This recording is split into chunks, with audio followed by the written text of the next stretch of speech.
ఎండాకాలంలో పచ్చిగడ్డి కొరత నివారణకు సూచనలు. సర్వసాధారణంగా ఎండాకాలంలో పచ్చిగడ్డి కొరత అనేది మనకు కనబడుతూ ఉంటుంది ఎక్కువ. దీన్ని అధిగమించడానికి మనము బహువార్షిక మొక్క అయిన నేపియర్ గడ్డిని మనము ఒకసారి నాటుకున్నామంటే మనకు సంవత్సర కాలమంతా దిగుబడి వస్తూ ఉంటుంది. ఈ నేపియర్ జాతికి చెందిన మొక్కను మనము ఒకసారి నాటామంటే 3 నుంచి 4 సంవత్సరాల వరకు మనకు కోతలు వస్తూ ఉంటాయి పలు దఫాలుగా. వేసవి కాలంలో దీనికి బదులుగా పచ్చి కొరత ఉన్నప్పుడు దీనికి బదులుగా మనము మాగుడు గడ్డి లేదంటే యూరియా గడ్డి కూడా మనం పశువులకు అందజేయచ్చు. దీంతో పాటు దానాలో సుబాబుల్ ఆకులని లేదా అవిసె ఆకులని వాటిని కూడా మనము దానాలో సప్లిమెంటేషన్గా ఇవ్వచ్చు.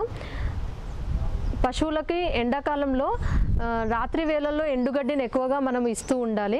ఎండుగడ్డితో పాటు మనము వైటమిన్ ఏను కూడా ఇస్తూ ఉండాలి పశువులకి. వైటమిన్ ఏని ఎందుకు ఇవ్వాలి అంటే పాల దిగుబడి పెంచడానికి, వాటి పునరుత్పత్తి కూడా మంచిగా ఉండడానికి మనము వైటమిన్ ఏ సప్లిమెంటేషన్ చేస్తూ ఉండాలి.